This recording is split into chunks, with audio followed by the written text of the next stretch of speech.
அரசியல் ஆயிரம் நேயர்களுக்கு திருவண்ணாமலையில் இன்றைக்கி மிகப்பெரிய ஒரு மண் சரிவு ஏற்பட்டு அதில் ஒரு குடும்பமே புதையுண்டு இருக்கிறாங்க. அதில் உள்ள சுமார் 7 பேர் இருக்கிறாங்க அப்படிங்கிற ஒரு தகவல் வந்திருக்கு. அந்த 7 பேர்களும் உயிரோடு இருக்கிறாங்களா, அவங்க நிலைமை என்ன அப்படிங்கிறத பதைப்பாக பேரிடர் மீட்பு குழு அவர்களை எப்படியாவது மீட்கணுங்கிற ஒரு முயற்சியில் ஈடுபட்டுக்கிட்டு இருக்காங்க. இது இல்லாமல் இன்னும் 2 வீடுகள் மண் சரிவு ஏற்பட்டாலும் எப்படியோ ஒரு நல்வாய்ப்பாக அந்த 2 வீட்டில் உள்ளவங்க தப்பிச்சிட்டாங்க.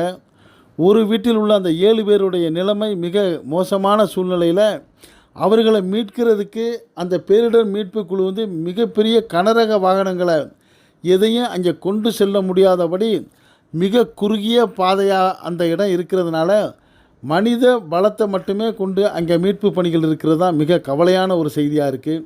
இந்த செய்தியை நீங்கள் முழுசாக கேட்கிறதோட இது பற்றிய உங்களுடைய கருத்துக்களையும் நீங்கள் அரசியல் ஆயிரம் கமெண்ட் செக்ஷனில் கமெண்ட்ஸ் பண்ணுங்கள். இப்போ நம்ம வீடியோக்குள்ளே போவோம்.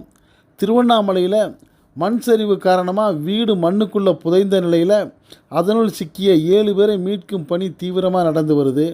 எந்த வகையில் மீட்பு பணிகளை மேற்கொண்டாலும் சிக்கலுங்கிறதுனால பேரிடர் மீட்பு பணியினர் மிகவும் கஷ்டப்பட்டு திணறி வர்றதா தகவல் வருது. காரணம், சிறிய வகை பொக்லைன் கூட வாகனம் கூட அங்கே செல்ல முடியாத அளவுக்கு மிக மிக குறுகிய சந்து பகுதியில் அந்த வீடு இருக்குது.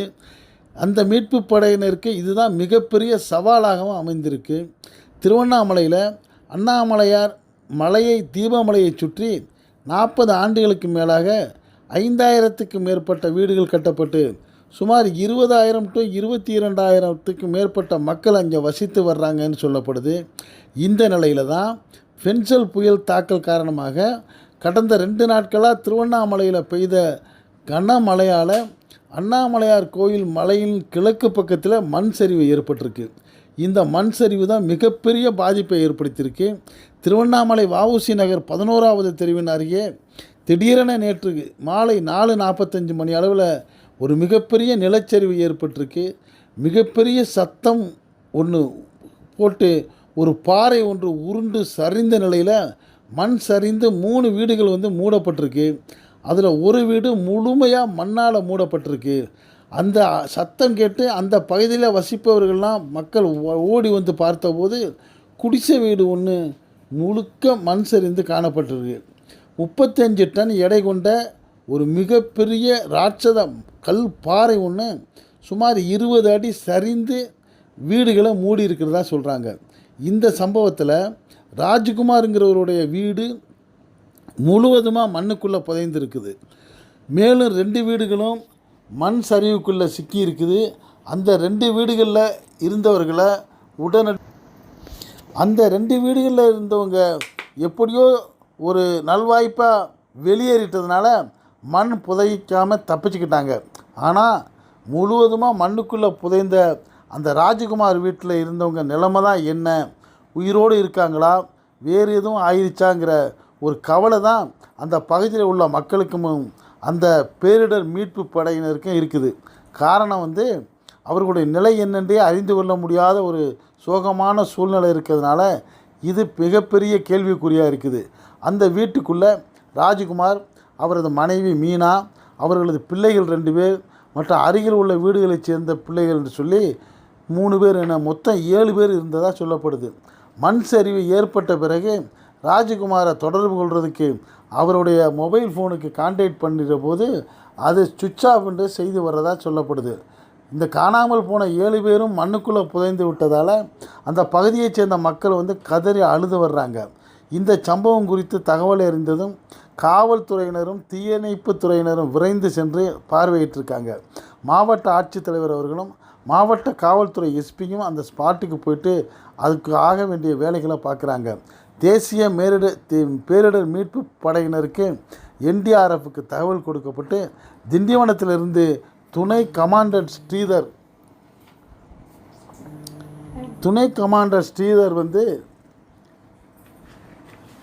அங்கே பார்வையிட்டு அதற்கான மீட்பு பணிகளை செய்திருக்கிறாரு. இந்த நிலைமையில் ஸ்ரீதர் அவர்கள் தலைமையில் 30 பேர் கொண்ட தேசிய பேரிடர் மீட்பு படை வீரர்கள் நள்ளிரவில் திருவண்ணாமலை வந்திருக்கிறாங்க. அவர்கள் நள்ளிரவு முதல் அந்த இடத்த பார்வையிட்டு ஆய்வு செய்திருக்காங்க. மின்சாரம் இல்லாதனால அங்கு முழுமையாக இருளில் மூழ்கப்பட்டு இருக்குது. மின்சாரம் துண்டிக்கப்பட்டதால் இரவில் அவர்களால் மீட்பு பணியை தொடங்க முடியாமல் மிக சோகத்தோடு காத்திருந்து அதிகாலை 6 மணி அளவில் மீட்பு பணியை தொடங்கியிருக்கிறாங்க. நேற்று மாலை 4:45 மணிக்கு ஏற்பட்ட மண் சரிவு வீடுகள்லாம் மண்ணில் புதைஞ்சிருக்கிற நிலையில் மண் சரிவில் வீடு மண்ணுக்குள் புதைந்து சுமார் 18 மணி நேரம் கடந்துள்ள நிலையில் மண் சரிவில் சிக்கியவங்க பற்றி எந்த தகவலும் கிடைக்காதது பெரிய சோகத்தை உண்டாக்கியிருக்கு. மரங்கள் மரக்கிளைகள் ஆகியவற்றை வெட்டி அப்புறப்படுத்தியுள்ள பேரிடர் மீட்பு குழுவினர் வீட்டை மூடி இருக்கிற மண்ணை அகற்றுறதில் மிக சிரமமாக அந்த பணியில் ஈடுபட்டிருக்காங்க. இந்த மீட்பு பணியில் பல சவால்கள் இருக்கிறதா தகவல் வெளியாகிருக்கு. காரணம், ஜேசிபி போன்ற பெரிய இயந்திர வாகனங்களை கொண்டு வர முடியாத அளவுக்கு பேரிடர் மீட்பு படையினர் மனித உழைப்பை மட்டுமே செலுத்தி வர்றாங்க.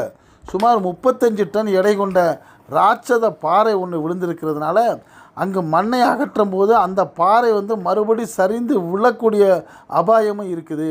அப்படி அது ஒரு வேளை விழுந்தால் அடிவாரத்தில் உள்ள பகுதியில் உள்ள இன்னும் பல வீடுகள் பாதிக்கப்படலாங்கிறதுனால அந்த பாறை உருண்டால் மேலும் சிக்கலாங்கிற சூழ்நிலையில் உள்ள அந்த பகுதியில் உள்ள வீடுகளில் யாரும் இருக்க வேணாம்னு சொல்லி மக்களெல்லாம் வெளியேற்றப்பட்டு வர்றாங்க.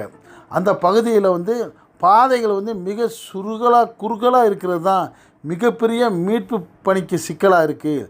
வீடுகள் நெருக்கமாக அமைந்திருக்கு. இதன் காரணமாக தான் ஜேசிபி, பொக்லைன், கிரேன் போன்ற எந்த கனரக வாகனங்களும் உள்ளே செல்ல முடியலை. அப்படி உள்ளே செல்ல முடியாத சூழ்நிலையால் தான் மரங்கள் பாறைகளை பேரிடர் மீட்பு குழுவினர் மனிதர்களே கயிறு கட்டி இழுக்கும் நிலைமை உருவாகிருக்கு. பெரிய அளவிலான இயந்திரங்கள் எதையும் கொண்டு வர முடியாத சூழ்நிலைனா அது உள்ளே போக முடியாத ஒரு நெருக்கடியான பாதையில் மனித உழைப்பின் மூலமாகவே மண் சரிவை அகற்ற வேண்டிய சூழல் அங்கே இருக்கிறதுனால 50க்கும் மேற்பட்ட தேசிய பேரிடர் மீட்பு படையினர் மாநில பேரிடர் மீட்பு படை மற்றும் தீயணைப்புத் துறையினுடைய உதவியோடு மண்ணை அகற்ற பணியில் ஈடுபட்டு வர்றாங்க. திருவண்ணாமலை பகுதியில் மழை லேசாகவும் பெய்து வர்ற நிலையில் தொடர்ந்து மண் இலகுவடைந்து இன்னும் மண் சரிவு ஏற்படக்கூடும்னு அஞ்சப்படுது. இதன் காரணமாகவும் பணிகள் தாமதமாகுதுன்னு சொல்கிறாங்க. இந்த மீட்பு பணி நடந்து கொண்டு இருக்கும்போதே மற்றொரு பகுதியிலையும் பாறை ஒன்று சரிந்ததாக தகவல் வந்திருக்கு. சிறிய ரக பொக்லைன் இயந்திரம் கொண்டு வரப்பட்டும் அதனை அந்த பகுதிக்குள்ளே வீடுகளில் இருக்கும் பகுதிக்குள்ளே கொண்டு செல்ல முடியாத காரணத்தால் ஒரு நேரத்தில் ஒருவர் மட்டுமே செல்லும் வகையிலான குறுகலான பாதைங்கிறதுனால இயந்திரங்களை பயன்படுத்த முடியாத சூழல் இருக்கிறது என்று சொல்லி மீட்பு படையினர் மிகவும் கவலைப்படுகிறாங்க. மனிதர்களே மீட்பு பணியில் ஈடுபட்டு வர்றதால மீட்பு பணியில் தாமதம் ஏற்பட்டு வர்றது தான் மிக கவலையான ஒரு சூழ்நிலையாக இருக்குது. மீட்பு பணி முடிவடைய நீண்ட நேரமாகும் அப்படி கூறப்படுது.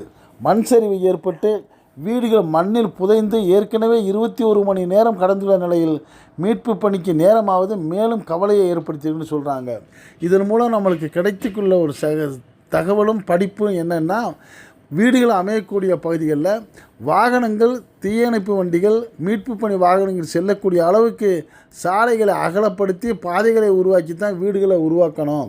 அப்படி இல்லாமல் இதுபோல் நெருக்கமான ஒரு சூழ்நிலையில் குடியிருப்பு பகுதியில் அமைந்தால் ஏதாவது ஒரு இயற்கை சீற்றங்கள் வரும்போது அந்த மக்களுக்குள்ள பெரிய பாதிப்பிலிருந்து அவர்களை காப்பாற்ற முடியாமல் போகக்கூடிய ஒரு சோகமான நிகழ்வு தான் இப்போ ஏற்பட்டிருக்குங்கிறது தான் தமிழக மக்கள் முழுக்க ஒரு கவலையை ஏற்படுத்தி இருக்கிற செய்தியாக இருக்குது. எப்படியா இருந்தாலும் அந்த பேரிடர் மீட்பு படையினர் மனித பலத்தோடு அந்த மக்களை காப்பாற்ற வேணுங்கிற கடினமான முயற்சியில் ஈடுபட்டுக்கிட்டு இருக்காங்க. அவங்களுடைய முயற்சி வெற்றியடைந்து அந்த மக்கள் காப்பாற்றப்படணும். அந்த புதைந்த வீட்டுக்குள்ளே இருக்கிற 7 பேர்களும் அவர்கள் நல்லபடியில் உயிரோடு மீண்டு வரணுங்கிற பிரார்த்தனையை அந்த மக்கள் வைக்கிறாங்க. நாமும் நம்ம சேனல் மூலியமாக அதே பிரார்த்தனையை வைப்போம். இந்த செய்தி பிடித்திருந்தால் இதுக்கு ஒரு லைக் கொடுங்க. இதே போன்ற நிகழ்வுகளை நாட்டில் 4 பக்கம் நடக்கக்கூடிய செய்தியை உங்கள் வீட்டில் 4 சுவர்களுக்குள்ளே கொண்டு வந்து சேர்க்கக்கூடிய நம்ம அரசியல் ஆயிரம் சேனலுக்கு இதுவரை சப்ஸ்கிரைப் பண்ணாதவங்க சப்ஸ்கிரைப் பண்ணுங்கள். மறக்காமல் பக்கத்தில் இருக்க பெல் ஐக்கானை கிளிக் பண்ணுங்கள். அப்போ தான் நம்ம போடக்கூடிய ஒவ்வொரு செய்திகளும் உங்களுக்கு உடனுக்குடன் நோட்டிஃபிகேஷன் காட்டும். நீங்கள் விரும்பிய செய்தியை பார்க்கலாம்.